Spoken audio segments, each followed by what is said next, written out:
ಮಲ್ಲಿ ಅದಕ್ಕೆ ಥರ ಫೈಟ್ ಎಲ್ಲ ಮಾಡಿಲ್ಲ. ಆದರೆ ದೇವ್ರ ಹತ್ರ ಸ್ಟ್ರಾಂಗ್ ಆಗಿ ಸಿಂಪಲ್ಲಾಗಿ ಡಿಮಾಂಡ್ ಇಟ್ಟಿದ್ದೀವಿ.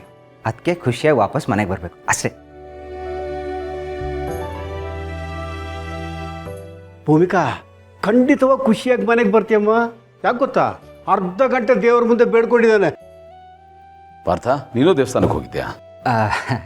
ನಿನಗೆ ಗೊತ್ತಲ್ಲ ಬಿಗ್ ಬ್ರೋ, ನನಗೂ ದೇವ್ರಿಗೂ ಅಷ್ಟಕ್ಕಷ್ಟೇ. ಬಟ್ ಅದಕ್ಕೆಗೋಸ್ಕರ ದೇವ್ರ ಹತ್ರ ಆಗಿದ್ದೀನಿ.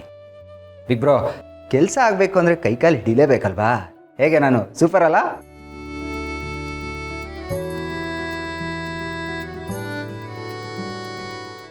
ನಾವೇನು ಕಮ್ಮಿ ಇಲ್ಲಪ್ಪ, ನಾವು ಸ್ಟ್ರಾಂಗ್ ಆಗಿ ಪೂಜೆ ಮಾಡಿಸಿದ್ದೀವಿ. ದೇವಸ್ಥಾನದ್ದು ಸೇವಾ ಲಿಸ್ಟಲ್ಲಿ ಟಾಪಲ್ಲಿರುತ್ತಲ್ಲ, ಆ ಪೂಜೆನೇ ಮಾಡಿಸ್ಕೊಂಡು ಬಂದಿದ್ದೀವಿ. ಓಕೆ ಮಹಿ, ನೀನು ಮಾಡಿಸಿಲ್ಲ ಅಂತ ನಾನೇನು ಹೇಳ್ತಾ ಇದ್ದೀನಾ? ನೋಡು, ಎಲ್ರಿಗೂ ಬೇಕಾಗಿರೋದು ಒಂದೇ ಅಂದಮೇಲೆ ನಮ್ಮ ಮಧ್ಯೆ ಏನಕ್ಕೆ ಕಾಂಪಿಟೇಷನು? ಒಟ್ಟಿನಲ್ಲಿ ಅದಕ್ಕೆ ಆರಾಮಾಗಿರ್ಬೇಕು. ಅದಕ್ಕೆ ನೋಡಿದ್ರಾ, ನಾವೆಲ್ಲರೂ ಪೂಜೆ ಮಾಡಿಸಿದ್ದೀವಿ. ನಮ್ಮ ಪೂಜೆ ಸ್ಟ್ರಾಂಗ್ ಆಗಿದೆ, ವರ್ಕ್ ಆಗೇ ಆಗುತ್ತೆ. ತೊಳಿ ಬಿಗ್ ಬ್ರೋ, ನಾ ಹೇಳಿದ್ ಕರೆಕ್ಟ್ ಅಲ್ಲ? ಕರೆಕ್ಟ್ ಪಾರ್ಥ. ನಮ್ಮ ಪ್ರಯತ್ನ ಒಳ್ಳೆ ಫಲ ಕೊಡದೇ ಇರ್ಬೋದು, ಆದರೆ ಒಳ್ಳೆ ಮನಸ್ಸಿನಿಂದ ಮಾಡಿರೋ ಪ್ರಾರ್ಥನೆ ಯಾವತ್ತೂ ಫಲ ಕೊಟ್ಟೇ ಕೊಡುತ್ತೆ. ನಿಮ್ಮೆಲ್ಲರ ಪ್ರೀತಿ, ಕಾಳಜಿ, ಕನ್ಸನ್ಗೆ ನಿಜವೂ ತುಂಬ thanks. Thank you so much. ನೀನು ಧೈರ್ಯವಾಗಿರೋ ಕಂದ. ಆ ದೇವರದ ಮೇಲೆ ನಂಬಿಕೆ ಇಡು. ನೀನು ಯಾವತ್ತೂ ಯಾರಿಗೂ ಯಾವ ಕೆಟ್ಟದ್ದನ್ನು ಬಯಸಿಲ್ಲ. ಹಾಗಾಗಿ ಆ ಭಗವಂತ ನಿನ್ನ ಕೈಯೂ ಬಿಡೋದಿಲ್ಲ. ಧೈರ್ಯವಾಗಿರು. ನಿಜ ಅಮ್ಮ, ಕಷ್ಟ ಇದ್ದಾಗ ದೇವ್ರು ಯಾಕೆ ಹೀಗೆ ಮಾಡ್ದ, ಅವ್ನು ಕ್ರೂರಿ ಅಂತ ನಾವು ಕಂಪ್ಲೇಂಟ್ ಮಾಡ್ತೀವಿ. ಆದರೆ ಅವನು ಎಷ್ಟೆಲ್ಲ ಕೊಟ್ಟಿದ್ರು ನಾವ್ಯಾವತ್ತೂ ಥ್ಯಾಂಕ್ ಯು ಹೇಳಲ್ಲ. ಆಶೀರ್ವಾದ ರೂಪದಲ್ಲಿ ನನಗಿಂಥ ಒಳ್ಳೆ ಫ್ಯಾಮಿಲಿ ಕೊಟ್ಟಿದ್ದಾನೆ. ನಿಜವಾಗ್ಲೂ ನಾನು ಪುಣ್ಯ ಮಾಡಿದ್ದೀನಿ ನಿಮ್ಮೆಲ್ಲರನ್ನ ಪಡೆಯೋದಕ್ಕೆ.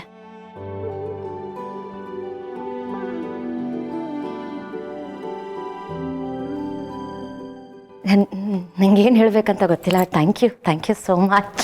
Thank you. ಒಂದು ಮಾತು ಮಾತ್ರ ನೆನ್ಪಿಟ್ಕೋ ಕಂದ. ಇನ್ಮೇಲೆ ಏನೇ ಇರಲಿ, ಅದು ದುಃಖ ಇರಲಿ, ಕಷ್ಟ ಇರಲಿ, ಸುಖ ಇರಲಿ, ಏನೇ ಇರಲಿ, ಯಾವ ಮಾತನ್ನು ನನ್ನ ಹತ್ರ ಮುಚ್ಚಿಡ್ಬೇಡ ಪ್ಲೀಸ್. ಸರಿ, ಹೋಗ್ಬಾ, ಎಲ್ಲ ಒಳ್ಳೇದಾಗಲಿ. Thank you.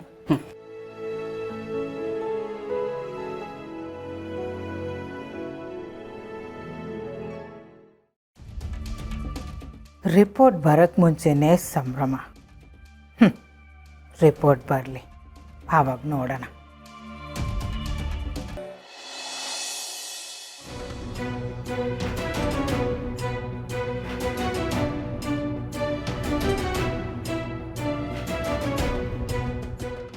Good news, infection ಎಲ್ಲೂ ಸ್ಪ್ರೆಡ್ ಆಗಿಲ್ಲ. ಬೇರೆ ಯಾವುದೇ ಲಂಪ್ಸ್ ಕಾಣಿಸ್ತಿಲ್ಲ. ಟ್ರೀಟ್ಮೆಂಟಿಗೆ ನಿಮ್ಮ ಬಾಡಿ ತುಂಬ ಚೆನ್ನಾಗಿ ರೆಸ್ಪಾಂಡ್ ಮಾಡಿದೆ. ಕಂಗ್ರ್ಯಾಚುಲೇಷನ್, ಟ್ರೀಟ್ಮೆಂಟು 100% ಸಕ್ಸಸ್ ಆಗಿದೆ. You are perfectly all right Bhumika. You are a cancer survivor.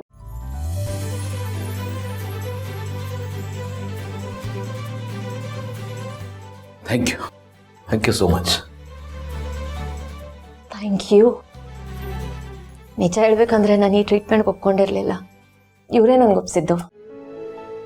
ಇವ್ರು ಒಂದು ಕ್ಷಣಕ್ಕೂ ನನ್ನ ಕೈ ಬಿಟ್ಟಿಲ್ಲ, ಯಾವಾಗಲೂ ನನ್ನ ಕೈ ಹಿಡ್ಕೊಂಡೇ ಇದ್ರು. ನಾನು ಧೈರ್ಯ ಕಳ್ಕೊಂಡಾಗೆಲ್ಲ ಇವರೇ ನನಗೆ ಧೈರ್ಯ ಹೇಳಿದ್ದು. I am a survivor only because of him today. ಅದಕ್ಕೆ ಹೇಳೋದು, ಈ ಗೆಲುವು ನಿಮ್ಮೊಬ್ಬರದೇ ಅಲ್ಲ, ನಿಮ್ಮಿಬ್ಬರದು ಅಂತ. ತುಂಬ ಜನ ಕ್ಯಾನ್ಸರ್ ಅನ್ನೋ ಪದ ಕೇಳಿದ ತಕ್ಷಣ ಮನಸ್ಸಲ್ಲಿನೇ ಸೋತು ಹೋಗ್ಬಿಡ್ತಾರೆ. ಭಯನ ಒಳಗಡೆನೇ ಇಟ್ಕೊಂಡು ಬದುಕೋದಕ್ಕೆ ಶುರು ಮಾಡ್ತಾರೆ. ಆದರೆ ಇವತ್ತು ಮೆಡಿಕಲ್ ಸೈನ್ಸು ತುಂಬ ಪ್ರೋಗ್ರೆಸ್ ಆಗಿದೆ. ಸಮಯಕ್ಕೆ ಸರಿಯಾಗಿ ಟ್ರೀಟ್ಮೆಂಟ್ ತಗೊಂಡ್ರೆ ಯಾವುದೇ ಕಾಯಿಲೆ ಇದ್ರೂ ಖಂಡಿತ ಗುಣಪಡಿಸ್ಬೋದು. ಅದಕ್ಕೆ ನೀವು ಒಳ್ಳೆಯ ಉದಾಹರಣೆ. ಗೌತಮ್ ಅವರೇ, ಗಂಡನಾಗಿ ನಿಮ್ಮ ಸಪೋರ್ಟು, ಪೇಷಂಟ್ ಆಗಿ ಭೂಮಿಕಾ ಅವರ ಧೈರ್ಯ, ಇವೆರಡು ಸೇರಿದ್ದಕ್ಕೆ ಇವತ್ತು ಈ ರಿಸಲ್ಟ್. ಇವ್ರು ನನ್ನ ಗಂಡನಾಗಿ ಸಿಕ್ಕಿರೋದಕ್ಕೆ ನಾನು ಪುಣ್ಯ ಮಾಡಿದ್ದೀನಿ. ಇಂಥ ಬ್ರೇವ್ ಲೇಡಿನ ನನ್ನ ಹೆಂಡತಿಯಾಗಿ ಪಡೆದಿರೋದು ನಾನು ಪುಣ್ಯ ಮಾಡಿದ್ದೀನಿ doctor. God bless you both. Thank you. ಇನ್ನು ಮುಂದೆ ಟೆನ್ಷನ್ ಮಾಡ್ಕೊಳ್ಳೋ ಅಗತ್ಯ ಇಲ್ಲ. ಆದರೆ ಆರೋಗ್ಯದ ಬಗ್ಗೆ ಮಾತ್ರ ಕೇರ್ ಇರಲಿ. ಡೆಫಿನೆಟ್ಲಿ. Okay good. ಮನೆಯವರೆಲ್ಲ ತುಂಬ ಟೆನ್ಷನಿಂದ ಕಾಯ್ತಾ ಇರ್ತಾರೆ. ಹೋಗಿ ಈ ಗುಡ್ ನ್ಯೂಸನ್ನು ಅವ್ರಿಗೆ ಹೇಳಿ. ಒಳ್ಳೇದಾಗಲಿ. All the best. Thank you. Can I take this?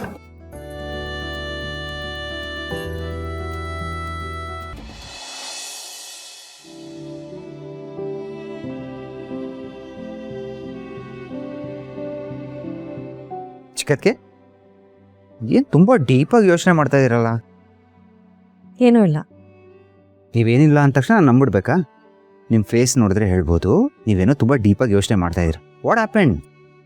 ಅಕ್ಕ ಬಾವ ಆಸ್ಪತ್ರೆಗೆ ಹೋಗಿದ್ದಾರಲ್ವಾ, ಅದ್ರ ಬಗ್ಗೆ ಯೋಚನೆ ಮಾಡ್ತಾ ಇದ್ದೆ. ಅದ್ರ ಬಗ್ಗೆ ಯೋಚನೆ ಮಾಡೋಕೆ ಏನಿದೆ ಚಿಕ್ಕದ್ಕೆ?